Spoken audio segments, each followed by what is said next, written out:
శ్రీమాత్రే నమ. జయ గురు దత్తాత్రేయ నమ.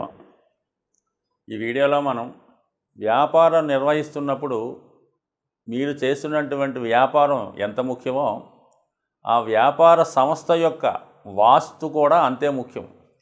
మీరు ఎంత గొప్ప వ్యాపారం చేసినా మీరు చేస్తున్నటువంటి వ్యాపార సంస్థ యొక్క వాస్తు సరిగ్గా లేనప్పుడు ఖచ్చితంగా ఏదో ఒక కారణం వల్ల ఆ సంస్థ ఇబ్బంది పడడం జరుగుతూ ఉంటుంది. వాస్తులో ఎటువంటి దోషం ఉండడం వలన ఎటువంటి ఇబ్బంది జరుగుతుంది అన్న విషయాన్ని ఈ వీడియో చివరిలో తెలుసుకునే ప్రయత్నం చేద్దాం. మకర రాశి వారు తొందరగా ధనవంతులు అవ్వాలంటే ఏ వ్యాపారం చేయాలి, అలాగే ఎటువంటి జాగ్రత్తలు తీసుకోవాలి అన్న విషయాన్ని మనం ఈ వీడియోలో పరిశీలిద్దాం. కేవలం వ్యాపారానికి వరకే మనం ఈ వీడియోలో చెప్పడం జరుగుతుంది. మరి మకర రాశి ఇది సహజ రాశి చక్రంలో 10వ రాశి, కర్మకు సంబంధించింది. ఎట్టి పరిస్థితుల్లో కూడా జాతకుడు తన పూర్వజన్మ కర్మను అనుసరించి మాత్రమే ఈ జన్మలో తన వృత్తి చేయగల తప్ప దానికి అతీతంగా ఈ రాశివారు ఎస్పెషల్లీ వేరే వృత్తిలోకి వెళ్ళలేకపోతుంటారు. ఒకవేళ పొరపాటున ఎక్కడికి వెళ్ళినా ఎక్కడ ఉన్నా తిరిగి తన వృత్తిలోకి తీసుకురావడం జరుగుతుంటుంది. అది విధివశాత్తు తప్పగా కొన్ని వృత్తులు కొంతమందికి ఈ మకర రాశి వారికి తప్పనిసరిగా ఉంటాయి. అలాగే కొన్ని బాధ్యతలు కూడా మోయవలసి ఉంటుంది. అయితే మనకి బాధ్యత అనుకుంటాం కానీ మీకు దగ్గర కొంతమంది చాలా కాలంగా పనిచేస్తూ ఉంటారు. అది ఒక విధమైన బాధ్యత బంధమే. మీకు గత జన్మ బంధం కాబట్టి మీ దగ్గర వాళ్ళు నమ్మకంగానో అపనమ్మకంగానో రెండు రకాలుగా ఉండొచ్చు. ఇదంతా కూడా కేవలం మీ పూర్వజన్మ కర్మను బట్టి మాత్రమే ఈ జన్మలో ఈ మకర రాశి వారి జీవితం నడుస్తూ ఉంటుంది. మరి మకర రాశి వారికి ఎక్కువగా కలిసి వచ్చేది భూగర్భ శాఖ, అంటే భూమిలో సంబంధించినటువంటి సమస్త వస్తువులు, అంటే ముఖ్యంగా ఈ భూమిలో ఉన్నటువంటి రాళ్ళు ఖనిజాలు వెలికి తీయడం, క్వారీస్ అంటాం కదా, ఆ క్వారీ సంబంధించింది, నాపరాళ్ళు, గ్రానైటు, ఇటువంటివి ఈ రాళ్ళు సంబంధించినవన్నీ కూడా కలిసి వస్తాయి. గ్రానైటు, క్వారీసు దానికి సంబంధించింది ఎక్కువగా ఈ వృత్తిలో వీళ్ళు బాగా రాణించగలుగుతూ ఉంటారు. మరి కుజుడు ఇదే రాశిలో ఉచ్ఛ పొందుతూ ఉంటాడు.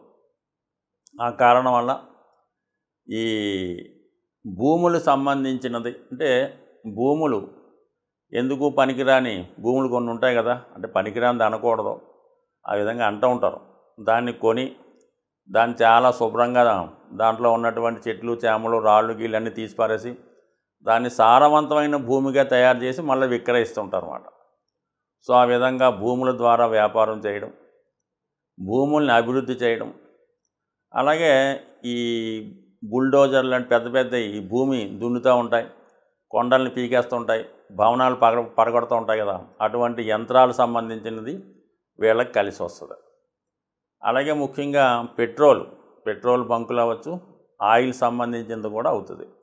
అలాగే లెదరు, తోళ్ళు సంబంధించినది. సో అలాగే శారీరక శ్రమతో చేసేటటువంటి కొన్ని జాబ్స్ ఉంటాయి. సో అవి వీళ్ళకి బాగా రాణించగలిగే అవకాశం ఉంటుంది. సో ఎక్కడైనా సరే ఫిజికల్గా కొంత కష్టం ఉంటుంది, ఎక్కువగా మెటల్స్ ఉపయోగిస్తూ ఉంటారు. అయితే మరి ఈ రాశిలో ఉన్నటువంటి నక్షత్రాలు మనం గమనించినప్పుడు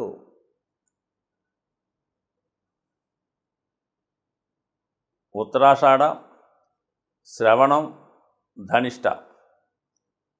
అయితే ఉత్తరాషాఢ నక్షత్రానికి రవి దశానాథుడు, నక్షత్రాధిపతిగా మరి అధిదేవతలు ఉంటారన్నమాట. అంటే మామూలుగా ఈ 30 మంది దేవతలు ఉన్నటువంటి ఒక అద్భుతమైనటువంటి బలమైనటువంటి రాశిది.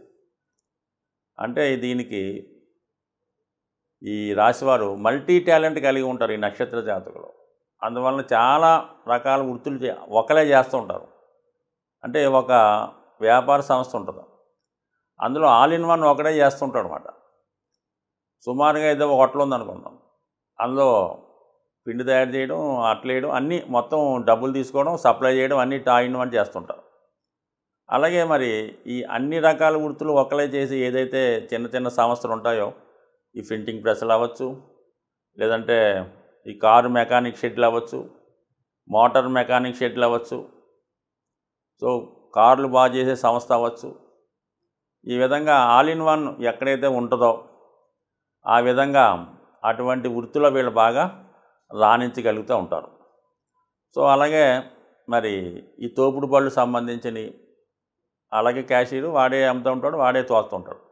సో ఈ విధంగా ఈ తోపుడు బళ్ళు సంబంధించిన చిన్న చిన్నవన్నీ కూడా వీళ్ళు చేస్తూ ఉంటారు. అంటే వాడికి వాడే బాస్ అయి ఉంటాడు, అన్ని రకాల పనులు వాడే చేస్తుంటాడు. అటువంటిది వాడు కలిసి వస్తుంది.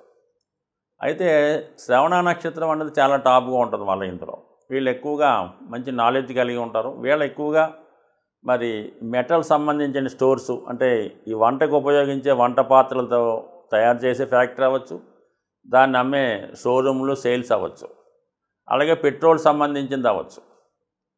అలాగే ధనిష్ట నక్షత్ర జాతకులు ఎక్కువగా భూములు సంబంధించింది, భూములు డెవలప్ చేయడం, ఇటువంటి వాటిలో బాగా రాణించగలుగుతూ ఉంటారు. సో అలాగే ఎక్కువగా వీళ్ళు చిన్నపాటి ట్రాన్స్పోర్టు, ప్రజలను ఒక చోట నుంచి ఒకటికి మార్చడం కానీ, టూరిస్ట్ బస్సులు, ట్రావెలర్ బస్సులు, ఇలాంటివన్నీ కూడా వీళ్ళు ఎక్కువగా వ్యక్తిగత శ్రద్ధతో చేసే బిజినెస్లు, తనే యజమాని తనే బాస్గా ఉన్నవి, ఆల్ ఇన్ వన్గా ఉన్నవి బాగా చేయగలుగుతుంటారు. బట్ ఏదైనా వీళ్ళు కష్టపడి జీవితంలో ఎప్పుడైనా సరే చిన్న స్థాయి నుంచి వాళ్ళు ఒక్కరే స్థాపించి 1000 మంది దాకా పెద్ద సంస్థలుగా వెళ్ళే అవకాశం ఉంటుంది తప్ప పెద్ద పెద్ద సంస్థలు స్థాపించి నిర్వహించడం అనేది చాలా వరకు వీళ్ళకి కష్టం అవుతుంటుంది. కాబట్టి కింద నుంచి పైకి వెళ్ళడంలో వీళ్ళు నెంబర్ 1గా ఉండే అవకాశం ఉంది. బట్ ఎట్టి పరిస్థితుల్లో కూడా వీళ్ళు సింహరాశి సింహలగ్నం వాళ్ళతో కానీ, కర్కాటక రాశి కర్కాటక లగ్నంతో వాళ్ళతో కానీ కలిసి వ్యాపారం చేయడం వల్ల మరి అభివృద్ధి అంతగా వెళ్ళే అవకాశం ఉండదు. ఇక మీరు నిర్వహిస్తున్నటువంటి వ్యాపార సంస్థ అది వాటి వ్యాపారాలను బట్టి కొన్ని దిక్కులు మీకు కలిసి రావడం, కొన్ని దిక్కులు వ్యతిరేకంగా ఉండడం జరుగుతూ ఉంటుంది. సాధారణంగా చిన్న చిన్న వ్యాపార సంస్థలు నిర్వహిస్తుంటారు. అంటే ఒక షోరూమ్ లాగో, ఒక షట్టర్ లాగో చేస్తున్న వాళ్ళకి సాధారణంగా వీళ్ళు చేస్తున్నటువంటి వ్యాపారం సంబంధించినంత వరకు, అంటే అది కిరాణా షాప్ అవ్వచ్చు, ఫ్యాన్సీ షాప్ అవ్వచ్చు, బట్టల షాప్ అవ్వచ్చు, ఏదైనా సరే దానికి సంబంధించినటువంటి షాపులే ఆ పక్కన కానీ ఈ పక్కన కానీ ఎదురుగుండా కానీ ఉండడం చాలా శ్రేయస్కరంగా ఉంటుంది. సాధారణంగా ఇది ఈ విధంగా జాగ్రత్తలు తీసుకోవాలి. చేస్తున్నటువంటి వ్యాపార సంస్థకి ఎటువంటి వీధిపోట్లు లేకుండా ఒకటి జాగ్రత్త పడాలి. 4 దిక్కులు కూడా కరెక్ట్గా ఉండాలి. సాధారణంగా యజమాని ప్రవేశించే దిక్కు ఉచ్చ దిక్కు నుంచి ముందుకు వెళ్ళడం ఉండాలి. అది తూర్పు ఫేసింగ్ అయినప్పుడు తూర్పు ఈశాన్యం గుండా యజమాని వెళ్ళాలి. అలాగే షట్టర్ ఓపెనింగ్ కూడా తూర్పు ఈశాన్యం ముందు ఓపెన్ చేయవలసి ఉంటుంది. అలాగే దక్షిణంలో ఓపెనింగ్ రోడ్ ఫేసింగ్ ఉన్నప్పుడు దక్షిణ ఆగ్నేయం గుండా ప్రవేశం ఉండాలి. అలాగే ముందుగా షట్టర్ దక్షిణ ఆగ్నేయంలో ఓపెన్ చేయాలి. అలాగే ఉత్తర ఫేసింగ్ అయినప్పుడు ఉత్తర ఈశాన్యం ముందుగా ఓపెన్ చేయాలి. పడమర అయినప్పుడు పడమర వాయువు ముందుగా ఓపెన్ చేయాలి. అలాగే క్లోజ్ చేసినప్పుడు ఆ డోర్ చివరిగా క్లోజ్ చేయడం జరుగుతూ ఉండాలి. సో అలాగే ఈశాన్యం ఏమాత్రం ఇబ్బంది ఉన్నా, బరువులైనా కట్ అయినా, మీరు అక్కడ వ్యాపారం ఎంత చేసినా కూడా మీకు ఆ వ్యాపారంలో ధనం కనబడదు, చివరికి అప్పులు మిగులుతూ ఉంటాయి. వాయువు దోషం ఉండడం వల్ల ఖచ్చితంగా వ్యాపార సంస్థలో మరి అరువు పట్టుకెళ్ళిన వాడు తిరిగి డబ్బులు ఇవ్వకపోవడం వల్ల దివాలా తీయచ్చు. మీ సంస్థలో ఉన్న వాళ్ళే మీ ధనాన్ని దుర్వినియోగం చేయడం, అంటే వ్యాపారంలో దొంగతనాలు జరగడం, దొంగ అకౌంట్లు తయారు చేయడం, డబ్బు సరిగ్గా జమ చేయకపోవడం, అంటే ఈ విధమైనటువంటి ఆర్థికపరమైనటువంటి అవకతవకలు మీకు తెలియకుండానే మీ సంస్థలో జరగడం వల్ల ఈ వాయువు దోషం వల్ల జరిగే అవకాశం ఉంది. ఆ కారణం వల్ల సంస్థ దెబ్బతినే అవకాశం ఉన్నది. ఇక ఆగ్నేయ దోషం ఉండడం వల్ల ఏంటంటే సంస్థలో పార్ట్నర్స్ మధ్య విభేదాలు రావడం, ఆ షాపులో పనిచేసే వర్కర్లకి యజమానికి సరైన అవగాహన లేకపోవడం, పరస్పరం తగులాడుకోవడం వల్ల వచ్చిన కస్టమర్స్ వెనకపోవడం జరుగుతూ ఉంటుంది. అలాగే నైరుతి ఫాల్ట్గా ఉండడం వల్ల, దేశంగా ఉండడం వల్ల యజమాని సరైనటువంటి అవగాహన లేకపోవడం వల్ల, సరైనటువంటి క్రమశిక్షణ లేకపోవడం వల్ల, అతని బలహీనతల వల్ల వ్యాపారాన్ని సరిగ్గా నిర్వహించలేకపోతుంటాడు. ఏదో ఒక వీక్నెస్ ఉంటుంది. ఆ కారణం వల్ల ఏంటంటే అతను వ్యాపార సంస్థని వర్కర్స్కి అప్పచెప్పి ఇతరుల మీదకి బయటికి వెళ్ళిపోతుంటాడు.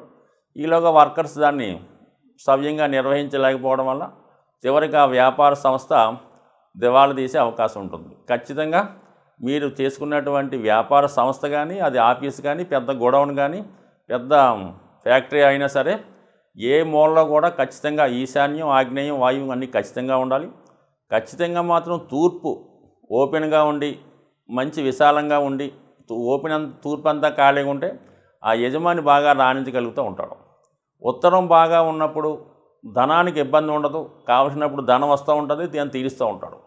సో ఈ విధంగా అనేక రకాలుగా ఈ వాస్తు ప్రభావం వ్యాపార సంస్థ మీద ఉంటుంది.